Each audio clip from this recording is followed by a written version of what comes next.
हाँ भाई, तो अब हम शुरू करने वाले हैं एस ब्लॉक की केमिकल रिएक्शंस। तो अपन बात करते हैं सबसे पहले रिएक्शन विद एयर, एल्कली और एल्कलाइन अर्थ मेटल दोनों का।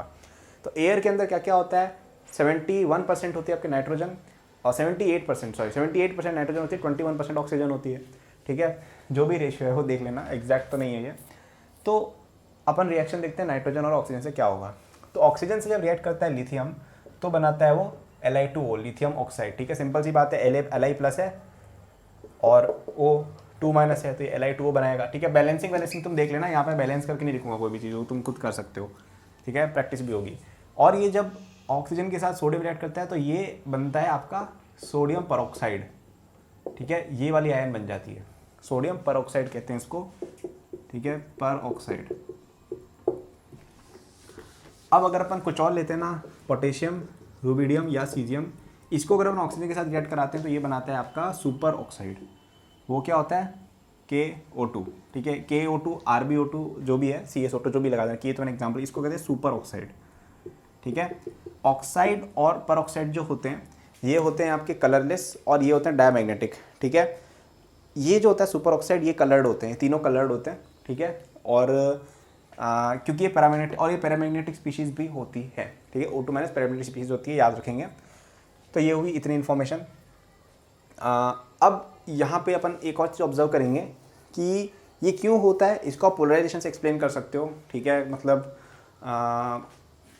पोलराइजेशन से एक्सप्लेनेशन किया जा सकता है कि ये बड़ी स्पीशीज ज़्यादा कम पोलराइजिंग होती है, इसलिए O2 माइनस जैसे आयन की, इस आयन के साथ रिएक्ट करना ज़्यादा O2 माइनस, मतलब इस तरह की चीज़ें होती हैं। बट आई डोंट थिंक उसमें भी घुसो की ज़्यादा फ़ायदा है। तो आप ये रिएक्शन याद कर लो। ठीक है, तीनों याद होनी चाहिए, ख़त्म बात। अब बात करते हैं एयर में और कौन सी चीज़ होती है, नाइट्रोजन। तो यार हाँ, तो अगर आप जैसे बात कर रहे हो नाइट्रोजन की, तो लिथियम अकेला ऐसा एटम है जो नाइट्रोजन के साथ रिएक्ट करता है और क्या बनाता है, लिथियम नाइट्राइड। और ये इसलिए बना पाता है क्योंकि लिथियम बहुत छोटा है, पोलराइजिंग आयन है, तो ये N को 3 माइनस में कन्वर्ट करने का पोटेंशियल रखता है। N3 माइनस जो होता है वो सबसे, मतलब नाइट्रोजन का स्टेबल, मतलब स्टेबल तो क्या मतलब, ये रिएक्टिंग स्पीशीज ज़्यादा रहती है, नाइट्राइड जिसको कहा जाता है, नाइट्राइड आयन है। तो ये तब बनता है जब आपका पोलराइजिंग एटम अच्छा हो, और Li3 प्लस छोटा है क्योंकि Li प्लस, तो इसलिए वो रिएक्शन हो जाती है। बाकी कोई भी एल्कलाई मेटल नाइट्रोजन के साथ रिएक्ट नहीं करता है, एजाइड रिएक्शन नहीं देता है। ये एक बात थी। अब ये जो एल्कलाई मेटल होते हैं बहुत रिएक्टिव होते हैं, इतने रिएक्टिव होते हैं इनके ऑक्साइड भी, कि ये पानी में डिजोल्व होते ही बहुत ज़्यादा रिएक्शन करता है। ठीक है, अब जैसे अपन बात करें इनका अगर आप वाटर में डिजोल्विंग करेंगे तो ये कुछ ऐसा बनेगा, लिथियम हाइड्रोक्साइड बन जाएगा। ठीक है, प्लस आपका बन जाएगा O2 बन जाएगा, ऑक्सीजन रिलीज हो जाएगी। अगर आप पेरोक्साइड को रिएक्ट कराते हो, ठीक है, तो यहाँ Na आ जाएगा, Na2O2 जैसे है, तो यहाँ पे O2 रिलीज नहीं होगी, यहाँ पे आपका आ जाएगा वहाँ पे सॉरी ये मैंने क्या बोल दिया, Li2O जैसे है। हाँ, इसके अंदर LiOH के अंदर कोई O2 रिलीज नहीं होती। ठीक है, केवल LiOH बनता है। ठीक है, वो मैंने गलत बोल दिया था। Na2O2 के अंदर H2O मिलाते हैं तो NaOH बनता है प्लस H2O2 और बन जाता है हाइड्रोजन परऑक्साइड। ठीक है, इसकी भी हम स्टडी करेंगे बाद में। ठीक है, उसके बाद अगर अपन बात करें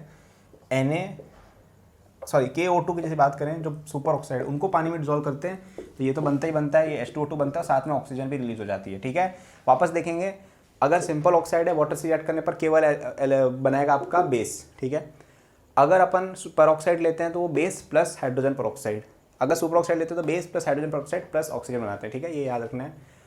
ये जो आपकी स्पीशीज़ होती हैं काफ़ी ज़्यादा रिएक्टिव होती हैं। आप पानी में जैसे ही डालते हो Na वगैरह को, Na के पैलेट्स पानी में डालते ही बहुत ज़्यादा रिएक्शन होती है, वॉयलेंट, इसलिए इनको केरोसिन में स्टोर किया जाता है ना। तो ये याद रखेंगे इस तरह की चीज़ें। और ठीक है, तो मॉइस्चर वगैरह कॉन्टैक्ट में आने पर काफ़ी अजीब और गरीब हरकतें हो जाती हैं। Na को तुम H2 वगैरह में मिलाओगे, हल्का सा भी कुछ कॉन्टैक्ट में आ गया तो काफ़ी खतरनाक रिएक्शंस हो जाती हैं। ठीक है, ब्लास्ट भी हो जाते हैं। तो चलो, ये तो हुई एक बात। अब अगर अपन बात करें एल्कलाइन अर्थ मेटल्स की, ठीक है, ये Mg इनकी, तो जितने भी आपके एल्कलाइन अर्थ मेटल्स हैं ना, वो ऑक्सीजन के साथ रिएक्ट करके ऑक्साइड ही बनाते हैं। ठीक है, ये सब ऑक्साइड फॉर्म करते हैं। ठीक है, MgO भी बनता है आपका, BeO भी बनता है, CaO सब बनते हैं। ओके, लेकिन अब यहाँ पे एक चीज़ है, सुपर ऑक्साइड जो है वो इसमें स्टेबल नहीं होता है, क्योंकि Mg2 प्लस बहुत ज़्यादा पोलराइजिंग आयन है। और मैंने तुम्हें बताया था कि सुपर ऑक्साइड के साथ केवल वो स्पीशीज स्टेबल रह सकती है जो कम पोलराइजिंग हो, जैसे K प्लस था, Rb प्लस था, Cs प्लस था, इनमें चार्ज कम है और बड़े भी हैं। ठीक है, इनके केस में क्या है, इनका चार्ज +2 है, तो O2 माइनस जैसी स्पीशीज इसको ये नहीं कर पाते स्टेबलाइज, तो ये आपका रिएक्शन नहीं होता है। ओके, सुपर ऑक्साइड बना। पेरोक्साइड की बात करें तो स्ट्रोंशियम और बेरियम को अगर अच्छे से हीट करते हैं अपन स्ट्रांगली तो ये SrO2 और BaO2 बना देते हैं, ये BA। तो ये रिएक्शन होती है, बस मेन तो आपकी ये रहती है। अजाइड रिएक्शन सबके सब लोग देंगे इसमें, M+N2 करेंगे तो M3N2 सब में बनेगा, इसके अंदर कोई ऐसी वो बात नहीं है। और इनके ऑक्साइड्स भी रिजॉल्व होकर पानी में वैसी की वैसी चीज़ें ही करते हैं जो उसमें बताया था, ठीक है। MOH होल ट्वाइस बन जाता है और बाकी हाँ MOH होल ट्वाइस बनता है बस। बाकी अगर आप उसकी बात करो जो ये आपका क्या कहते हैं उसको MOH की बात ही हो गई। हाँ, पेरोक्साइड वगैरह की रिएक्शन तो इसमें जैसे होती थी वैसी हो जाएगी, H2O2 रिलीज हो जाएगा, ठीक है। और सुपर ऑक्साइड तो होता ही नहीं इसके अंदर, ये होगी बात। अब ये जो ओजाइड्स होते हैं ना, इनको तुम पानी में जैसे डिजोल्व करते हो ये MOH बना लेता है और इसके अंदर अमोनिया गैस रिलीज हो जाती है, ठीक है। अमोनिया गैस रिलीज करने का एक तरीका होता है ये। तो हमने अब तक क्या क्या देखा, सबसे पहले ऑक्सीजन के साथ रिएक्शन देखी, लिथियम होता है वो ऑक्साइड बनाता है, सोडियम होता है वो पेरोक्साइड बनाता है, और कोई पोटेशियम, रुबिडियम, सीजियम होते हैं वो क्या बनाते हैं आपके सुपर ऑक्साइड, ठीक है। पानी में डिजोल्व की रिएक्शन देखी, अगर ऑक्साइड है तो बेस बनेगा, पेरोक्साइड है तो base plus H2O2, super oxide है तो base plus H2O2 plus oxygen बनेगी, है ना। अजाइड रिएक्शन केवल लिथियम देता है। इसकी बात करें, इनमें ऑक्साइड हम सब लोग बनाएंगे। स्ट्रोंशियम और बेरियम को अगर ऑक्सीजन के साथ ढंग से हीट करते हैं तो ये आपका बन जाता है पेरोक्साइड, और अजाइड रिएक्शन है सबके सब देते हैं। इसको वाटर में डिजोल्व करते हैं, अमोनिया गैस रिलीज हो जाती है, ठीक है। तो ये था आपका मेन रिएक्शंस, ठीक है। एक ये चीज़ अपन दो चीज़ और बता देता हूँ मैं तुम्हें, KO2 प्लस CO2 अगर हम करते हैं ना, ये क्या है आपका पोटेशियम सुपर ऑक्साइड। इसको अगर हम CO2 में मिलाते हो तो आपको ऑक्सीजन गैस रिलीज होती है K2CO3 के साथ, ठीक है। तो ये जो रिएक्शन है ना, ये स्पेस क्राफ्ट में यूज़ की जाती है ऑक्सीजन प्रोडक्शन के लिए। ये स्पेस क्राफ्ट जब ऊपर जाते हैं ना ऐसे हवा में, SpaceX और ये लोग, तो ऑक्सीजन रिलीज करने के लिए मेथड यूज़ किया जाता है। NCERT में दिया इस इन्फॉर्मेशन, कैसे क्या है मुझे भी नहीं पता क्या है, मेरे को अब तक समझ नहीं आया। मुझे अब तक समझ में नहीं आया कि NCERT में इतना आउट ऑफ द ब्लू ये इन्फॉर्मेशन क्यों दी गई है, बट ठीक है, ये मैं 11th क्लास से सोच रहा हूँ क्या है ये। बट ये हुई एक बात। इसके अलावा अगर अपन बात करें तो अपन को ये देखना रहेगा कि इन जनरल आपके जो फर्स्ट ग्रुप वाले एलिमेंट्स होते हैं वो ज़्यादा रिएक्टिव होते हैं सेकंड ग्रुप के कंपैरिजन में देखा जाए तो, ठीक है। और एक और चीज़ जो मुझे बतानी थी तुम्हें, हाँ, पाउडर फॉर्म वाली बात।